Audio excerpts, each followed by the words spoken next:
அபார கருணா சிந்தும் ஞானதம் சாந்த ரூபிணம் ஸ்ரீ சந்திரசேகர குரும் பிரணமாமி உதான்வகம். ஸ்ரீ குருபியோ நம. குருவே சரணம். கோபுரம் டிவி நேயர்களுக்கு பக்திபூர்வமான வணக்கங்கள்.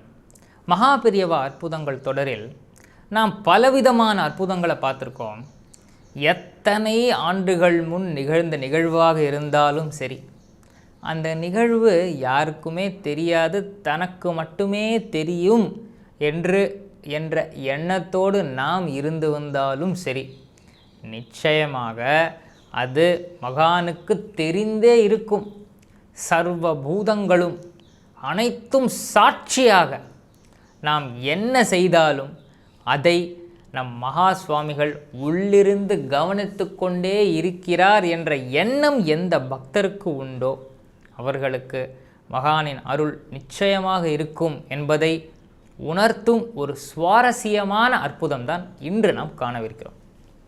ஒரு முறை மகா சுவாமிகள் அனைவருக்கும் ஸ்ரீமடத்தில் அப்படி ஒரு ஆனந்தத்தோடு பிரசாதம் கொடுத்துட்டுருக்கார். சிரித்து பேசிண்டு எல்லாருமே கலகலன் இருக்கா.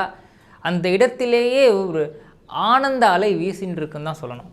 ஒரு புறத்தில் அந்தணர்கள் வேதம் முழங்கி கொண்டிருக்க, ஒரு புறத்தில் ஸ்லோகங்கள் எல்லாம் பக்தர்கள் பாடிக்கொண்டிருக்க, அப்படியே அந்த இடமே ஒரு ஆனந்தமாக இருக்குது. மகா பெரியவாளும் வருகின்ற பக்தர்கள் ஒவ்வொருத்தருக்கும் பிரசாதம் கொடுத்துண்டு எல்லாருடைய குச்சலங்களையும் விசாரிச்சுண்டு இருக்கார். அப்பொழுது ஒரு தம்பதி, ஒரு முதியவர், அவரது மனைவி இருவரும் வருகிறார்கள். அவர்கள் வரும்பொழுது ஏதோ ஒரு கஷ்டத்தோடையே வரா. ஏதோ அவர்கள் முகத்தில் ஒரு சோகம் இருந்துகிட்டே இருக்கு.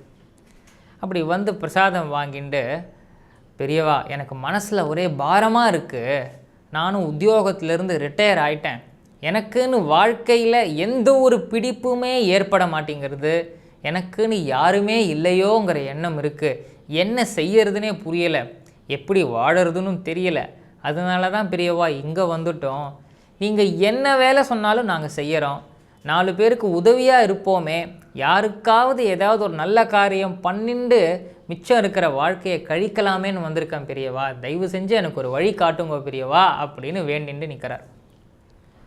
அவர் அப்படியே பார்த்துட்டு ஓஹோ அப்படின்னு இவர் நினச்சிண்டு அடுத்து வர பக்தர்களுக்கெல்லாம் ஒரு செயல பிரசாதம் கொடுக்க ஆரம்பிச்சிட்டார். இந்த பக்தரும் சற்று ஒதுங்கி நிற்கிறார் தன்னுடைய மனைவியோடு. இப்பொழுது பக்கத்தில் இருந்த அந்த தொண்டரை கூப்பிட்டு பெரியவா ஏதோ பேசுகிறார். அப்படி பேசும் பொழுது அந்த தொண்டர் ஒரு விஷயத்தை பெரியவாள்கிட்ட சொல்கிறார். உடனே பெரியவா இப்படின்னு கை காமிச்சார், இந்த 2 பேரெல்லாம் இப்படி காமிச்சார். அப்பொழுது அந்த அன்பர் பெரியவாள்கிட்ட என்ன சொன்னார் என்பதை புரிந்து கொள்கிறார். ஆனால் அது என்ன என்பது சுற்றி இருப்பவர்களுக்கு தெரியவில்லை. இப்படி மட்டும் கை காமிச்சார், இந்த 2 பேரில் காமிச்சார். அதற்குள் பின்னாடி வந்த பக்தர் தன்னுடைய பிரார்த்தனையை மகா பெரியவாள்கிட்ட தெரிவிக்கிறார். பெரியவா, இது என்னுடைய பெண் குழந்தை, இவளுக்கு நல்லபடியாக கல்யாணமாகணும், கல்யாண வயசு வந்தாச்சு, அதுக்கு பெரியவா அனுகிரகம் பண்ணணும், நீங்கள் ஆசீர்வாதம் பண்ணி பிரசாதம் கொடுக்கணும்னு 2 கையை நீட்டுறார். இப்போது பெரியவா ஓஹோ அப்படின்னு இவரையும் பார்த்தார். பார்த்துட்டு அந்த முதல்ல இருந்தார் இல்லையா அவர் முதியவர், அவரை கூப்பிட்டார். இங்கே பார், உனக்கு பிடிப்பு வேணும்னு தானே கேட்டேன், நீ என்ன பண்ண, இங்கே ஒரு பொண்ணு இருக்கா இல்லையோ, இவளுக்கு நல்லபடியாக கல்யாணம் பண்ணி வை, இந்த பெண் குழந்தைக்கு நீ தான் கன்னிகாதானம் பண்ணி வைக்கணும், சரியா, செஞ்சுடுவியோ அப்படின்னு கேட்டார். இவருக்கு திடீர்னு ஒரு அதிர்ச்சி. அந்த பெண்ணை அழைச்சிட்டு வந்தவா பெற்றோர்கள்னு அங்கே நிற்கிறா, நான் இருக்கும்பொழுது இன்னொருத்தர்கிட்ட மகான் இப்படி சொல்கிறார், சரி பெரியவாளின் ஆண்மை அதுவாக இருந்தால் அப்படி தானே அது நிகழும் அப்படின்னு அவள் பார்த்துட்டு இருக்கும் பொழுது இவருக்கு ஒரே ஆனந்தம். இந்த முதல்ல முதியவருக்கு அப்படியே செஞ்சிடுறேன் பெரியவா, நீங்கள் என்ன சொன்னாலும் நான் செய்கிறேன் பெரியவா, அப்படியே செய்கிறேன்னு. இப்போது அந்த தொண்டரை கூப்பிட்டு இப்படி திருப்பி கை காமிச்சார் பெரியவா. அப்போது ஆமாம் பெரியவா, இவ என்னுடைய 2வது மனைவி தான், நான் 2ஆம் தாரமாக தான் அவளை கல்யாணம் பண்ணிட்டேன்னு அந்த முதியவர் கன்னத்தில் போட்டுட்டார். ஏன் அப்படின்னு கேட்டதுமே சொன்னார், என்னுடைய முதல் தாரத்து மனைவி கல்யாணம் ஆன உடனே செத்த நாளில் இறந்து போயிட்டா, அதனால் நான் 2ஆம் தாரமாக அவளை கல்யாணம் பண்ணிட்டேன்.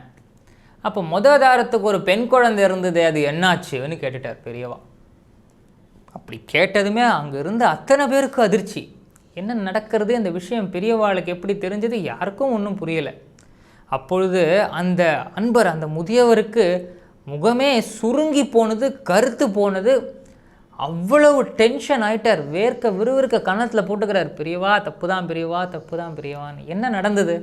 இவரே சொல்கிறார், நான் 2ஆம் தாரமாக அவளை கல்யாணம் பண்ணிட்டேன் பெரியவா. இவ சித்தியாக வந்ததுமே அந்த குழந்தைய போட்டு ரொம்ப கொடுமைப்படுத்தினா, படாத பாடுபடுத்தினா. அந்த குழந்தையும் ஆற்றுல யாருக்கிட்டேயும் சொல்லிக்காமல் ஆற்ற விட்டே ஓடி போயிட்டா. நாங்கள் எங்கெல்லாமோ தேடினோம், சின்ன குழந்தையாச்சே எங்கே போனான்னு, எங்கேயுமே கிடைக்கல பெரியவா. அந்த குழந்தைய நாங்கள் இவ்வளோ பாடுபடுத்தினோமே, அந்த கஷ்டம்தான் போல இருக்குது, அந்த பாவம்தான் போல இருக்குது. அதுக்கப்புறம் இவளுக்கும் குழந்தையே பிறக்கலை பெரியவா. சரி, இனிமேலாவது என் வாழ்க்கையில் ஒரு நல்லது நடக்கணுமே, இந்த பாவத்தை தொலைக்கணுமேனு தான் பெரியவா நான் உங்கள்கிட்ட கேட்டுக்கிறேன். தப்பு தான் பெரியவா, மன்னிச்சிடுங்கோ அப்படின்னு சொல்லி அழறார், தேம்பி அழறார். எப்பொழுது நாம் பண்ண ஒரு பாவத்திற்கான பலனையும் அனுபவித்து விட்டு அந்த பாவத்தையும் நாம் ஒப்புக்கொண்டு விட்டோமோ, அப்போவே அந்த பாவம் நம்ம விட்டு போயிடும்னு சொல்லுவா இல்லையா? அவர் அப்படியே அழுதுண்டே இருக்கார். அவர் பாவம் இன்னும் கரையட்டும்னு பெரியவா பார்த்தார் போல இருக்கு. ஒரு சில வினாடிகள் அவர் அழுது புலம்புகிறார். அப்புறம் பெரியவா சொல்கிறார், அழாத, சரி இரு, அந்த காணாமல் போன பொன் குழந்தை இவ தான், இவளை அழைச்சிட்டு போய் நல்லபடியாக கல்யாணம் பண்ணி வை, சரியா? ஒரு பிரச்சனையும் இல்லை, க்ஷேமமாக இருப்ப, நீ கேட்ட பிடிப்பெல்லாம் நோக்க வந்துடும் அப்படின்னு சிரிச்சுட்டே சொன்னாராம் பெரியவா. எவ்வளவு பெரிய ரகசியம், ஒரு குடும்ப ரகசியத்தை சர்வ சாதாரணமாக தீர்த்து வைத்து விட்டார். இப்பொழுது இந்த பெற்றோர் இந்த குழந்தைய அழைச்சிட்டு வந்தாலே அவர்கள் சொல்கிறார்கள், ஆமாம் பெரியவா, நாங்கள் ஒரு முறை கோயில் யாத்திரைக்கு போயிருந்தோம் தென் தமிழகத்துக்கு. அங்கே ரயில்வே ஸ்டேஷனில் ஒரு சின்ன பொண்ணு தெற்கு தெரியாமல் அழுதுன்னு இருந்தா. அவளை என்ன பண்ணுறதுன்னு எங்களுக்கு தெரியல, விட்டுட்டு வர்றதுக்கும் எங்களுக்கு மனசு இல்லை. நாங்களும் தேடி பார்த்தோம், யாருக்கும் ஒன்றும் தெரியலை, விவரமும் புரியலை. அதனால் அந்த குழந்தைய நாங்கள் அழைச்சிட்டு வளர்த்துட்டோம் பெரியவா. இப்போது இந்த குழந்தைக்கு வயசாகிறதே நல்லபடியாக கல்யாணம் பண்ணி வைக்கணுமே, அதுக்காக தான் பெரியவா உங்களோட அனுகிரகத்தை வேண்டி வந்தோம்னு அவளும் சொல்கிறான். இது இவ்வளவு பெரிய விஷயங்கள். இவருக்கு இந்த மனைவி 2ஆம் தாரமாக வந்தவர், முதல் தாரம் இருந்து மறைந்தார். அவர்களுக்கு ஒரு பெண் குழந்தை இருந்தது. அந்த பெண் குழந்தை வீட்டை விட்டு காணாமல் சென்றது.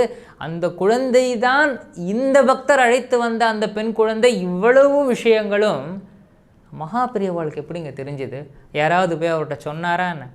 இதை விடவும் ஒரு அதிசயம், எங்கெங்கோ தேடி பார்த்து கிடைக்காத அந்த பெண் குழந்தை மகா பெரியவாளின் சந்நிதானத்தில் பெற்றோரும் வளர்த்தோரும் நிற்கும் பொழுது மிகச்சரியாக மகான் முன்னேயே அந்த முடிச்சானது அவிழ்க்கப்பட்டது என்றால் இது மகானின் சங்கல்பம் இல்லாமல் நிகழ்ந்திருக்குமா? வேற எந்த இடத்திற்கு சென்றாலும் அவர்கள் அருகிலேயே இருந்திருந்தாலும் கண்டு கொண்டிருக்க முடியுமா? 20 வருஷம் மேலே ஆயிடுத்து இல்லையா? எவ்வளவு அழகாக கச்சிதமாக தன் சன்னிதானத்திற்கு இவர்களை வரவழைத்து, சொல்லுவோம் காலத்தை அறிபவர் காலகாலன் மட்டுமே அப்படின்னு, அந்த உரிய காலத்தில் இருவரையும் வரவழைத்து ஒன்று சேர்த்தார் என்றால் அது மகானின் அருள் இல்லாமல் வேறென்ன? இப்பொழுது இந்த பெற்றோரும் இந்த வளர்த்தோரும் சேர்ந்து அந்த பெண்ணுக்கு மிக மிக விமர்சையாக கல்யாணம் பண்ணி வைத்து இன்று வரை அந்த பெண்ணும் தன் குடும்பத்தாரோடு சந்தோஷமாக க்ஷேமமாக வாழ்ந்து வருகிறார் என்றால் அது மகானின் கருணை இல்லாமல் வேறு என்னவாக இருக்க முடியும்? நாம் மகானை நம்பி இருக்கும் பொழுது, அவரின் அருள் நமக்கு இருந்தால் எதுவும் கிடைக்கும் என்ற எண்ணம் நமக்கு இருக்கும் பொழுது, மகானின் அருள் உரிய காலத்தில் நிச்சயமாக நம்மை சேரும் என்பதில் சற்றும் சந்தேகமே கிடையாது. சக்ருத் ஸ்மரண மாத்திரேன பவரோக விநாசகே சந்திரசேகர பாதாப்சே வாசேதாம் ஹிருதிமே சதா.